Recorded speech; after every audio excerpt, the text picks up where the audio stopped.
Hello, hello, hello! Masayang buhay! Ngayon po ay July 17, 2024. Alam niyo po ba, in reality, minad ako ng 39 ngayon ko lang naranasan na kumain sa tramway. Matagal-tagal din kasi akong nanatili lang sa loob ng bahay para mag-alaga ng mga anak.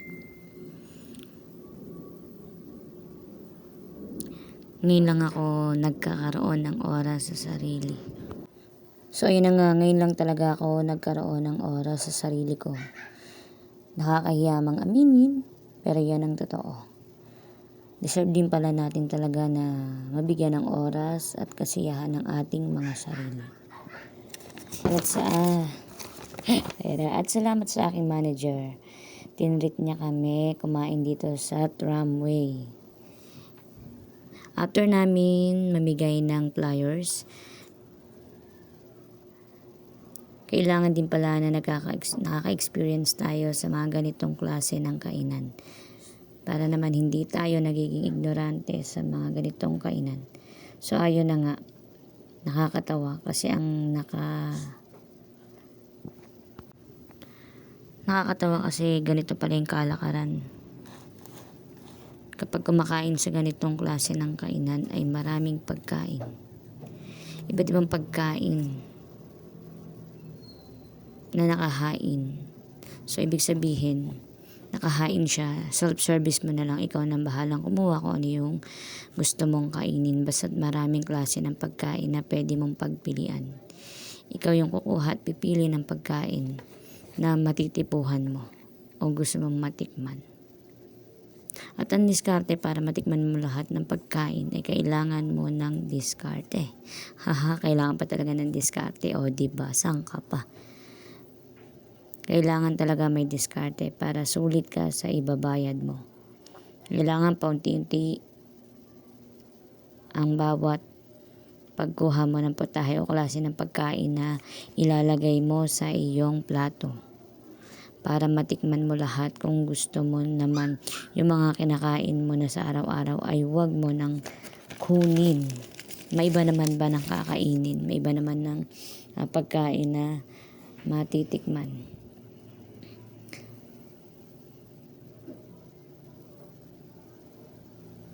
So yan, kung makikita nyo talagang ini-enjoy ko yung bawat moment, yung bawat pagkakataon na naka-experience na kumain dito sa tramway, hindi naman nakakaya na magpakatotoo.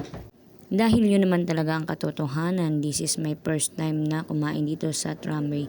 At ngayon ko lang nalaman na ganito pala pagkakain ka rito sa lugar na to. Hindi naman masamang magpakatotoo tayo, kaysa naman magsinungaling tayo at magpanggap na maraming alam, kahit wala naman talaga, diba? So pag gantong kumakain ka, huwag ka na muna mag-soft drinks. So yun nga, huwag po tayong iinom ng soft drinks kapag tayo ay kumakain ng ganito karami kasi mas madali tayong mabubusog. Mas mawawalan tayo ng chance na matikman ang lahat ng pagkain na nakahain sa kanilang hapagkainan. Ganun lang kasimple, di ba mga ka-fan? Enjoy lang sa pagkain at namnamin ang bawat pagkain na ating kinuha mula doon sa table o sa lamesa. So paano nga ba nag-start dito na kami ay mapunta dito at magkaroon ng yayaan? Ganito kasi yon. So ikukwento ko ang buong istorya. So ganito yon.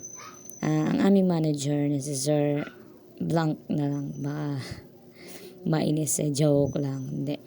Kasi yung aming manager ay nag-birthday nung nakaraang araw or linggo. Tapos ngayon lang kami nagkaroon ng allowance. So ngayon lang kami niyan na-treat dito sa tramway. Shoutout nga pala sa aking manager na napakabait at napakamaunawain. Shoutout sa'yo. Sir Walter Saban. Reveal na yung pangalan, Ayun. Thank you so much. Dahil naka-experience din ako na kumain dito sa ganitong lugar. At hindi naman ako nahiyang ipaalam sa lahat yun. Dahil yun naman talaga ang katotohanan. So, nung nagpunta nga kami dito, sa pagkakaalam ko, 400 per head ang bawat isa.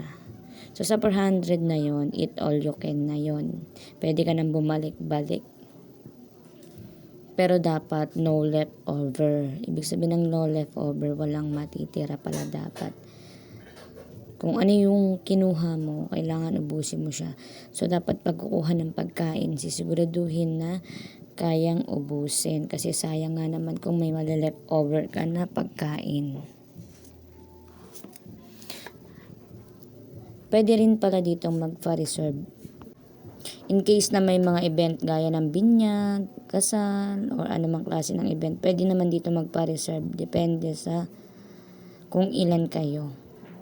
So, ganun kaganda pala dito. So, wala nang hassle, hindi ka na mapapagod dahil sila na yung magpe-prepare ng pagkain kung ilang tao yung ipapa-reserve mo. O, diba? So, kung nagkakaroon ka na ng idea, nabubusog ka pa. Yun yung kagandahan talaga kapag nakaka-experience ka ng ganitong klase ng experience sa buhay. So, ayan, kanina pa ako makain. Hindi pa rin maubos-ubos tong kinakain ko dahil sa sobrang busog na nga at hindi ko na talaga siya makaya. So, share ko lang naman to. In case naman na magustuhan nyo, just follow and share na lang po. Thank you so much ulit sa mga kasama ko, especially sa aking manager sa sobrang bait at napaka maunawaing tao. More blessings sa iyo and more happiness to come, more birthdays to come, nabubulol na. Thank you so much.